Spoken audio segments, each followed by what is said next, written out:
value-nya 24-28 triliun rupiah tergantung saham GoTo ya terakhir. Tetapi sekitar segitu, kita membayar dividen 8 triliun rupiah. Dan salah satu perusahaan BUMN yang paling sehat dan dinamis adalah PT Telkom Indonesia. Karena itulah, terima kasih kepada ujung tombak PT Telkom nih. Di Jakarta penting, tapi di daerah juga lebih penting lagi. Yang menghubungkan masyarakat, saya bilang kepada teman-teman Telkom, apalagi Telkom Akses misalnya yang masang kabel. Di jalan ada bendera tiang itu, ada merah putih itu kabel Telkom tuh, tiang Telkom tuh. Saya bilang urusan kalian bukan cuma urusan kabel dan besi. Insinyur-insinyur ini bukan hanya masang fiber optik, tetapi mereka menghubungkan individu-individu warga Indonesia dengan dunia, dengan alam sekitarnya, dengan dunia sekitarnya untuk bisa berkomunikasi. Metodenya berubah-ubah, berganti-ganti, tapi esensinya sama. Sebagai komunikasi, bagaimana berhubungan, bagaimana mengabarkan sesuatu, bagaimana menerima kabar tentang sesuatu. Jadi wajar sekali jika lingkungan terdekat Telkom sebagai sebuah perusahaan adalah teman-teman yang juga profesinya dalam dunia komunikasi dan informasi, yaitu teman-teman wartawan. Nah inilah kenapa saya bilang kepada Pak Sabri, kepada Korkom, jangan lupa kita punya kegiatan macam-macam di luar core usaha kita, tetapi salah satunya harus ada dengan rekan-rekan dari dunia pers dan tidak boleh hanya di Jakarta. Tetapi teman-teman Korkom harus punya ekosistem yang organik dengan teman-teman dunia pers di berbagai wilayah Indonesia. Alhamdulillah sudah bisa diselenggarakan, sudah mulai dari Makassar, sekarang Surabaya, Jawa Timur, nanti barangkali bisa di Medan dan di berbagai tempat-tempat yang penting di Indonesia. Jadi saya kira terima kasih sekali lagi Pak Sabri, juga terima kasih dari kawan-kawan wartawan. Kalau makannya kurang enak bilang-bilang ya, mumpung ada komisaris kasih evaluasi. Mestinya sih dengan skala perusahaan Telkom yang gini-ginian kita lakukan secara teratur.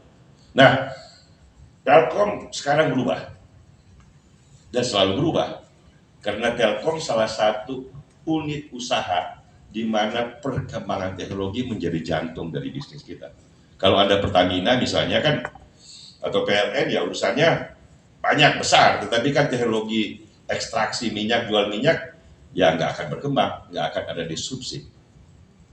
Bentuk pengawal bensin ya sudah 50 tahun ya begitu dan nggak akan berubah. Tetapi core bisnis Telkom yang namanya komunikasi dan teknologi komunikasi berubah setiap saat.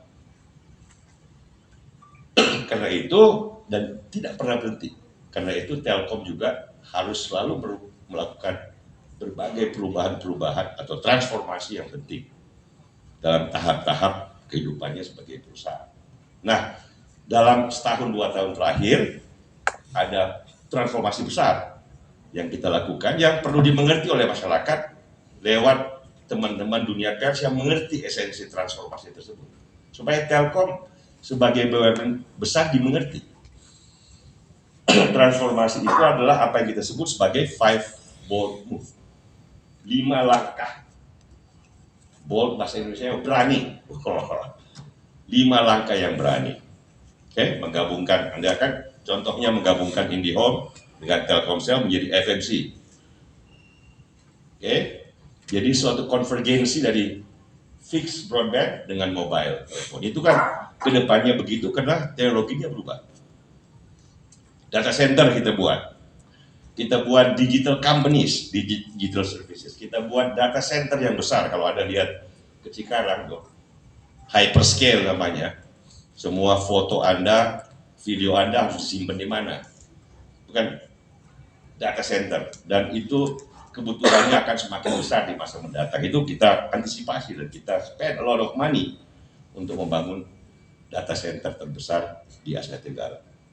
Nah ini semua bagian dari transformasi besar PT Telkom Indonesia. Dunia perbankan kan, Bank Mandiri ya harus berubah, harus kartu kredit makin bagus, harus ini, tapi kan teknologi financingnya tidak berubah sama sekali dari dulu dan sekarang.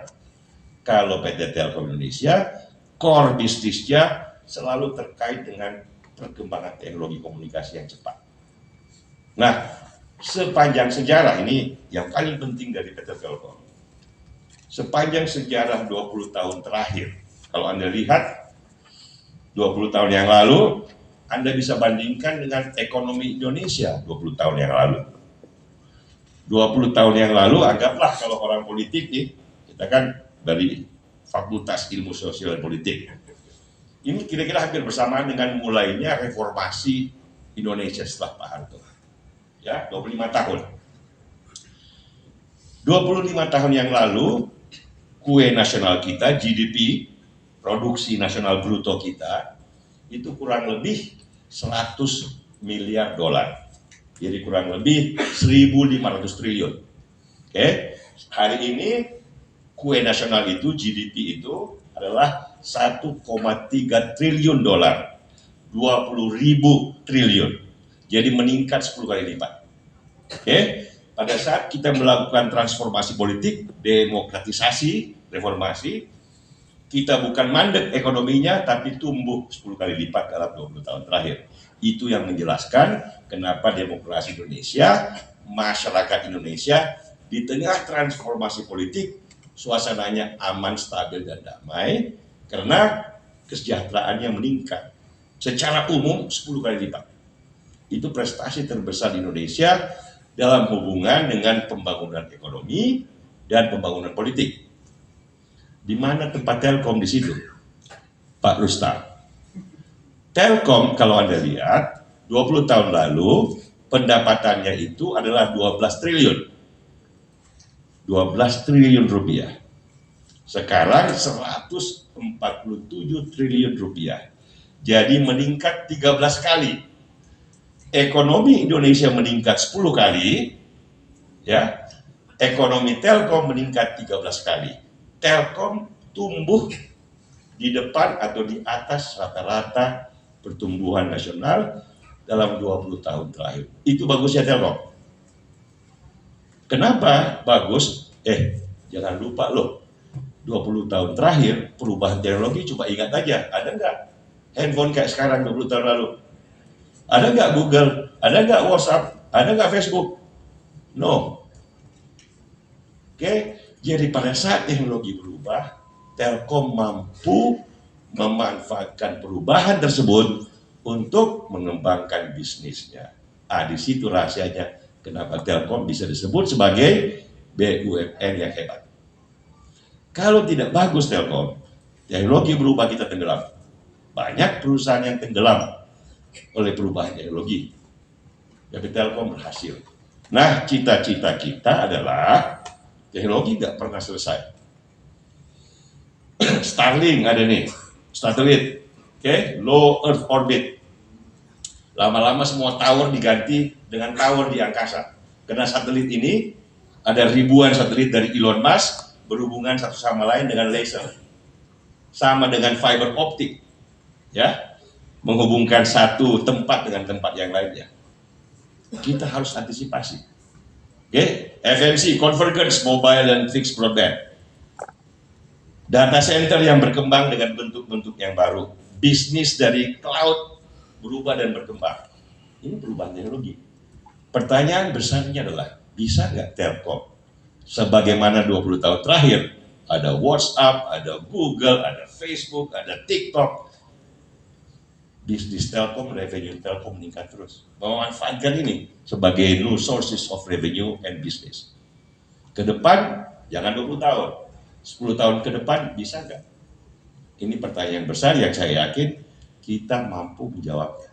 Sekarang pun, kalau soal Starlink, belum ada perusahaan di Asia yang menjadi partner dari SpaceX, hanya Telkomsat.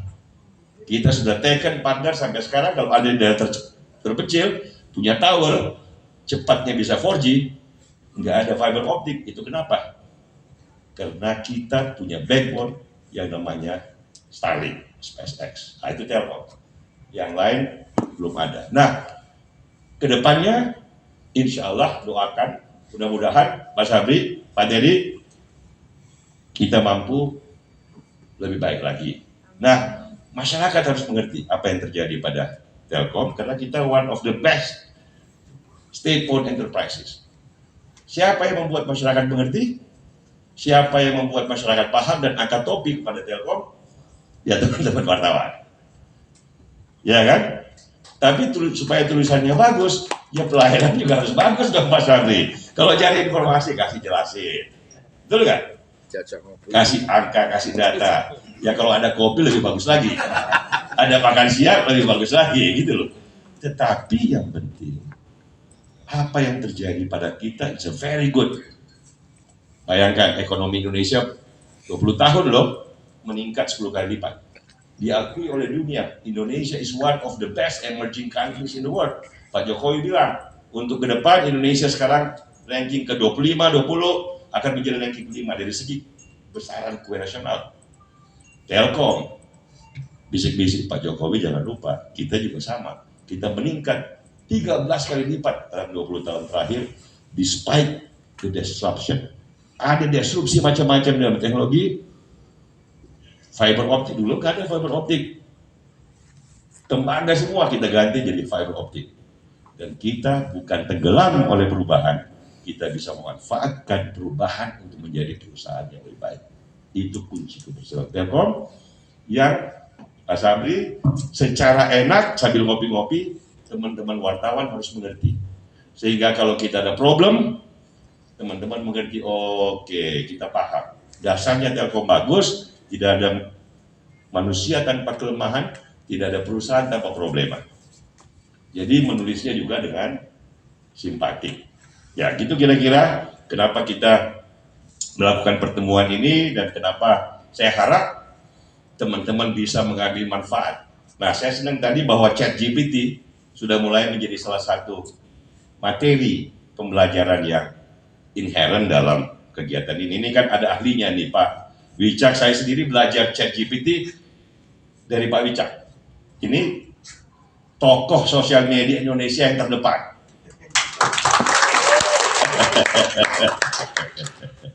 Jadi alhamdulillah karena ini disrupsi ya. Ini kan disrupsi terhadap core jantung profesi teman-teman semua. Tetapi sebagaimana dengan Telkom, jangan kalah oleh disrupsi. Justru kalian manfaatkan disrupsi itu untuk memperkuat apa yang kalian sudah miliki. Itu kan pelajaran dari Telkom. Dengan fiber optik, dengan Google, dengan WhatsApp, dengan macam-macam disrupsi, kita nggak mengecil kok. Kita menguat dan membesar. Nah, your profession is going to experience the same thing as well. Jadi, jangan kalah oleh perubahan, manfaatkan perubahan, jadilah lebih baik. Oke, sebelum adanya perubahan tersebut. Jadi, use the opportunity, jangan tenggelam oleh gelombang yang baru. Saya kira pesan dari saya cukup sekian. Kalau misalnya perlu ada